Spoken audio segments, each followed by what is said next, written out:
네, 제가 거시경제 지표 환율이라는 게 변했을 때 한국에 IMF 위기가 와가지고 환율이 변했을 경우에 환율로 인해 가지고 영향을 받는 사람이 몇 명이었어요? 자, 아무 관계 없는 미국에서 유학받는 제가 갑자기 고생을 하고 아무 관계도 없는 그냥 평범하게 가지고 있는 아파트 가격이 폭락을 하기도 하고 제가 중간에 잠깐 한국에 잠깐 나왔었는데요. 그 친구는 해외 유학을 가려는데 목동에 살고 있었어요. 목동에 30평대 아파트를 살고 있었는데 그때 당시 29평인가 30평인가 살고 있었는데 이 친구가 전세를 8,700만 원이니까 8,500만 원인가 살고 있었어요. 주인한테 제가 해외에 그 친구가 금융감독원, 전공감독원이죠. 전공감독원에서 이제 해외 연수자로 선정이 되어가지고 해외로 가야 되는데 제가 해외 연수를 가게 되니까 저는 돈을 전세금을 돌려주세요 했더니 주인이 돈이 하나도 없어 못 돌려주는 거예요. 얼마를 돌려줘요? 8,500 정도로 돌려주니까 그 주인 아마 딴 데 썼는데 그 가격이 너무 환가가 안 되는 거죠. 그래서 결국에는 그분이 700만 원인가를 더 주고 9,200만 원에 목동에 30평, 29평에서 30평 아파트를 샀습니다. 그리고 유학을 갔다 왔어요. 지금 목동에 30평 아파트가 얼마쯤 될까요? 그래서 아마도 그 친구가 700만 원을 투자했는데 목동의 아파트도 아마도 아마 15억 정도 가지 않을까 이상. 그러면은 그 친구는 700만 원을 투자했는데 15억이 되는 거죠. 수익률이 몇 퍼센트인 거예요? 어마어마한 퍼센트를 남겼죠. 물론 본인이 분석하고 투자한 건 아니지만 그시 경제 환경에 따라서 영향을 어마어마하게 받았다는 얘기죠. 이 친구는 좋은 쪽으로 받은 거죠. 이익을 낸 거죠. 자, 개인들의 부동산에 관해서는 너무 얘기를 많이 했습니다만 다시 돌아와서 일반 기업들은 어떤 뭐 영향을 받았는지 IMF라는 하나의 사례만 가지고 잠깐 얘기를 해볼게요. 제가 최근에 어떤 우리 교회 장로님께서 말씀하시기는 장로님 돈을 제법 많이 버셨는데 언제 어떻게 버셨어요? 했더니 그분이 현대중공업인가 하는 회사에 다니셔서 나오셔가지고 주로 조선의 구조물들을 이게 해외에 수출하는 역할을 맡으셨는데 그래서 조그만 회사를 하나 차려가지고 나름대로 고전을 하고 있었나 봐요. 근데 IMF 때 이분이 수출을 막 했는데 결국에는 이제 달러로 받는 거예요. 예를 들어서 뭐 10만 달러를 10만 불을 받기로 하고 이제 어떤 제품을 보내고 100만 불을 받기로 하고 어떤 제품을 보내고 이렇게 하는 거죠. 그래서 나름대로 수백만 불을 보낸 거죠. 그래서 100만 불을 받으면서 마진이 몇 퍼센트면 한 5% 내는 거죠. 100만 달러를 바꾸면 이게 환율이 800원 시절이니까 100만 달러치를 보내면은 아마도 뭐 8억 정도, 8억 3천, 8억 2, 3천, 환율이 820원 정도 된다면은 100만 달러를 원화로 바꾸면은 800만 불 정도를 100만 달러를 수출한 가격을 은행에 가서 받으면은 아마 8억 원 정도를 받는 거예요. 근데 이분이 수출을 다 해서 수출 대금을 받는데 100만 불을 받았는데 가서 바꾸니까 얼마가 되는 거예요?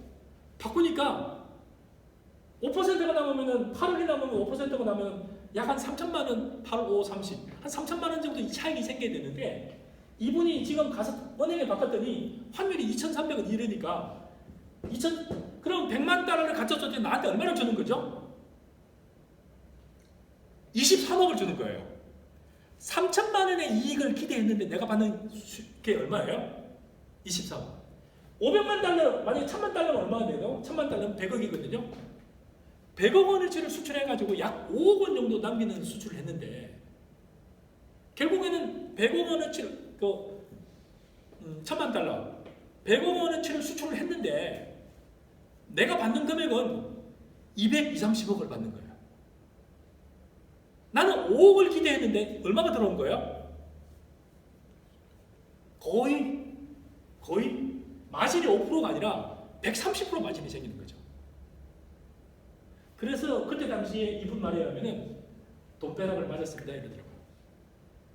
또 어느 한 분은 중소기업인들 맞아 제가 이제 상담을 하다가 봤는데 그분도 이제 뭐 이렇게 괜찮은 강남에 아파트 살고 근데 사업을 하는 거 보면 굉장히 이렇게 굉장히 소극적이고 굉장히 소심하세요. 근데 이분은 어떻게 돈을 벌었을까 이렇게 궁금했어요. 이분도 IMF 때 얘기를 저한테 얘기를 하는 거예요. 이분은 주로 이제 그 의류, 주로 뭐 속옷이라든지 뭐 런닝이라든지 팬티라든지 뭐 이런 것들 있잖아요.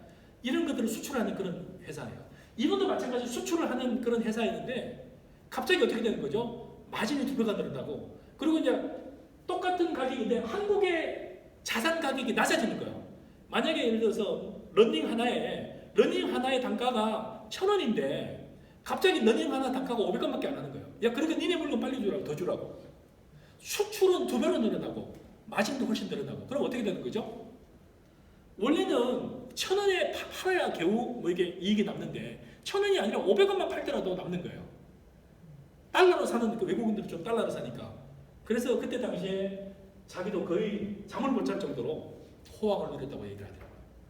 IMF로 인해가지고 수없이 많은 사람들이 빈털터리가 되어가지고 고생을 했음에도 불구하고, 그럼에도 불구하고 이런 거시지표 또는 기업인들은 경우에 따라서는 어마어마한 혜택을 보는 그런 또 결과들이 또 의도했던 의도하지 않았던 나오는 그런 기업들도 몇 명 있더라고요.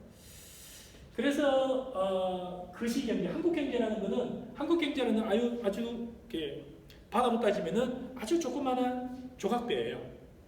이거는 어떤 파고에 따라 움직이냐면은 세계 경제의 큰 파고들에 따라서 움직여요.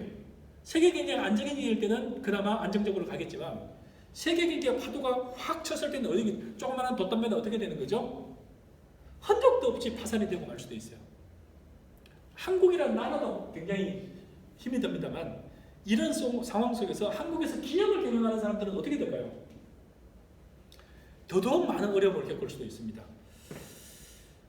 그래서 이제 한국, 특히 이제 중소기업이라든지 기업을 운영하는 분들이, 큰 기업에서는 환율이나 금리만을 전담하는 사람들도 있고, 또는 뭐 계약만을 담당하는 사람도 있고, 마케팅만을 담당하는 사람이 세분화되어 있습니다만, 중소기업들은 뭐 20명, 30명, 50명, 100명 정도 되는 데에서는 특정한 업무를 전담하는 사람이 많지를 않아요.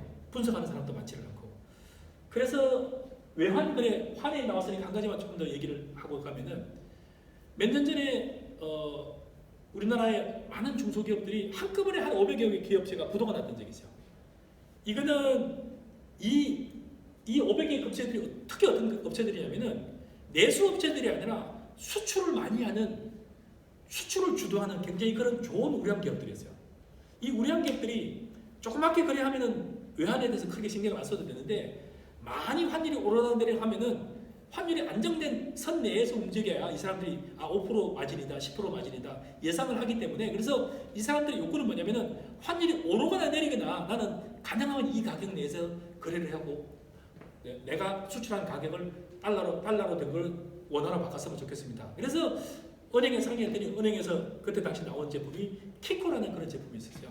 그래서 그 제품이 특성이 뭐냐면은 특정한 그 가격대 내에서 크게 움직이지 않고 있으면은 그냥 그 가격을 받기 때문에 굉장히 안정적으로 달러로 들어온 걸 원으로 바꿀 수 있는, 원으로 들어온 걸 달러로 바꿀 수 있는 그런 그 제품이었습니다. 그래서 은행 직원들이 이 중소기업 하는 사장님들이나 중소기업 하는 금융 담당자들한테 이걸 가입하시면 아주 좋으니까 가입하십시오 라고 했어요. 그래서 상당히 많은 중소기업들이 가입을 하고 했어요.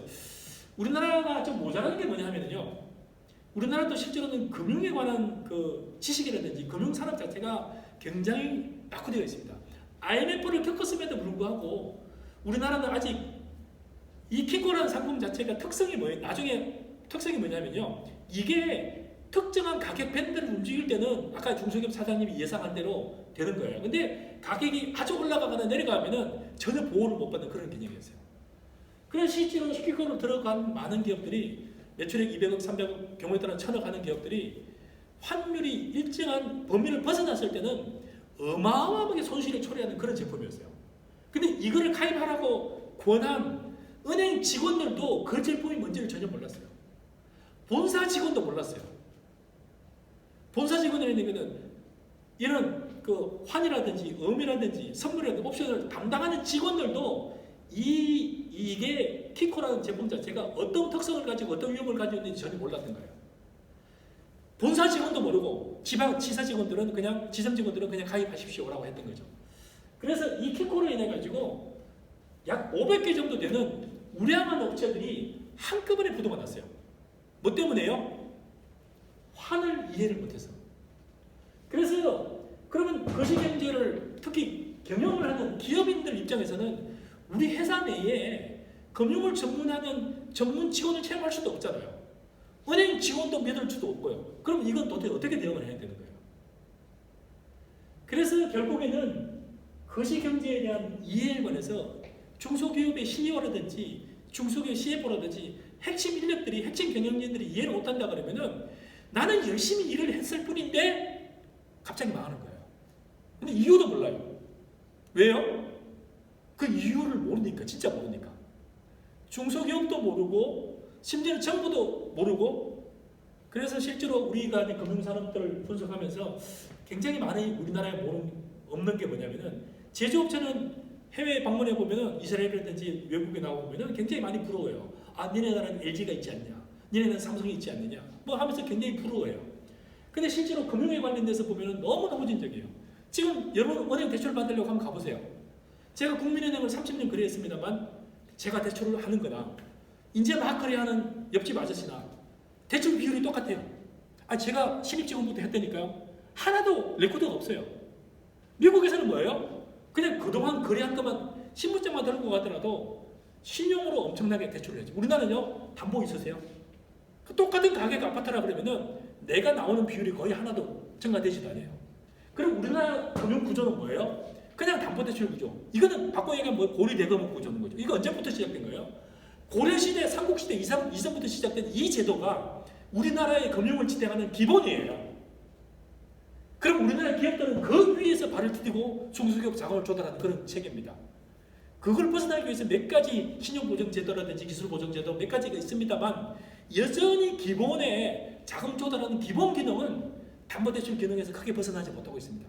그럼 우리나라는 지금 거시경제적 측면에서 금융이 굉장히 뒷받침을 해줘야 되는데 금융이 어마어마한 취약이에요. 취약의 정도가 떠나서 우간다나 탄자니아에서 크게 벗어나지 않는다. 아프리카보다 더 못하다. 이런 상황에서 경영을 해야 된다 그러면은 경영자들 또는 경영회사들을 컨설팅하는 여러분들 입장에서는 어떤 부분들을 가르쳐야 되고 어떤 부분들을 컨설팅해야 되고 어떤 부분에 중점을 줘야 되는지를 굉장히 유의할 필요가 있습니다. 잠깐 쉬었다가 계속하겠습니다.